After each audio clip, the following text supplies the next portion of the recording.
What is going on, everyone? Today we're going to talk about lead generation. And what do you think about my Lead Gen 2000? It's the newest edition. It's pretty sick. But if you want to get your own Lead Gen 2000, you must like, comment, subscribe. Show some love, because this is the only reason why we do this. We wouldn't do all this stuff if it wasn't for you.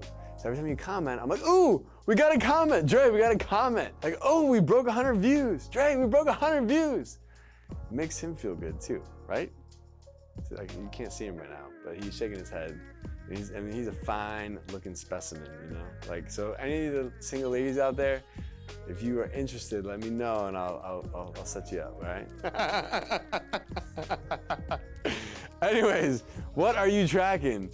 Are you tracking digits, swipes, DMs? So what are you tracking? So we're gonna talk about inputs and outputs. All right, let's get back on the actual subject at hand. So we're talking about inputs, outputs. What are you tracking? Most people will track calls, tours, leads, but is that really helping? Because at the end of the day, calls, tours, leads are typically the result or the outcome from some other activity, right? So it's very important. Yes, you should have an idea of what your calls are, the number of tours that are coming by, the conversion ratio between someone inquiring versus that person becoming a member. But if you are trying to truly, grow, scale, or market your adult daycare, it's very, very important that you focus on the inputs. So before we get into it, let's kind of break down what are those inputs. What does an input mean? What are you talking about? How do I track inputs? Okay, well, inputs would be like, how many doctor's offices have you visited? How many events have you attended? How many social media posts have you posted? How many outbound calls have you made? How many outbound text messages, outbound email campaigns? I don't know, how many direct mail pieces have you sent out? Whatever the case is, how many of these have you done? What's your plan? What are your metrics for your inputs? Okay, yes, you probably have metrics for your outputs, but you can't control those. Those are a byproduct. They're the outcome. They're the result of the inputs. So what you should be figuring out is how many doctor's office visits should you make every single week? Write that number down. Make that a target to hit every single week. How many events have you attended or do you plan to attend every single week? Write it down. You might go through the week, you might be on Wednesday and haven't attended any events yet and your weekly goal was 5. Well, make sure you make the time to plan in advance, oh, I wanna hit this event, I wanna hit this event, I wanna hit that event, or I wanna have lunch or dinner or coffee with this person or that person.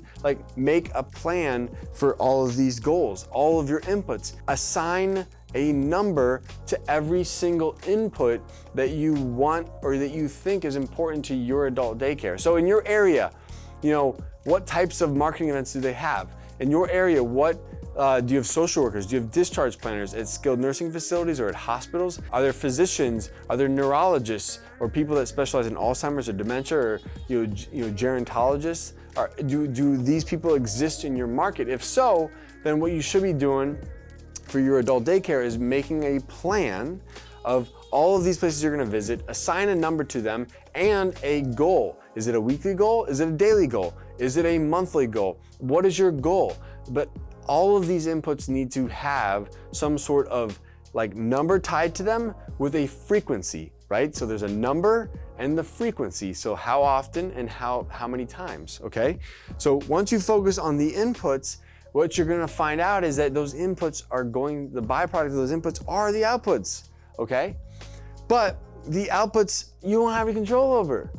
If a call comes in, you didn't, you can sit there and pray all you want behind your desk and pray and pray and pray and pray and pray and pray that God would just send someone to your center. But look, at the end of the day, God needs you to go plant the seed, okay? The tree is not gonna grow. The apples, trees are not gonna grow if you don't plant the seed first. That's all he's saying, just plant the seed. And then you gotta water the seed. And he'll do the rest, okay? So it's important, it's very important that you focus on planting and watering, and you plant and you water, and you plant and you water, and you plant and you water, and guess what you get? You get a forest. And you know what that forest means? That means you got an unlimited supply of leads that will last you a lifetime. Doesn't that sound wonderful? Isn't that what you want for your adult daycare? I know it is. I know. That's why we made this video, okay? Is to help you. So make sure you track the inputs, not so much the outputs. The activity has to happen here, and then God has this thing that he created called the Lead Gen 2000, and all the little inputs, they go in here, and guess what comes out? A happy adult daycare owner. See that? That's you. Happy. Anyways, guys, if you're interested in starting your own adult daycare and you'd like to learn more, go to adcpro.com. We got all sorts of content for you. We have a private Facebook group, we have a monthly webinar, and we have unlimited, like an ungodly amount of educational and helpful videos that you can find on our YouTube channel. So make sure you like, comment, subscribe, show us some love. If you're interested in learning about opening up your own adult daycare franchise, you can go to activeagecare.com/franchise, and we'll see you on the next one. Peace. Hey guys, thank you so much for joining me. If you'd like to learn how to open your own adult daycare center, go to adcpro.com. If you'd like the latest business tips, click here, and make sure you subscribe to our channel. Click here. We'll see you guys next time.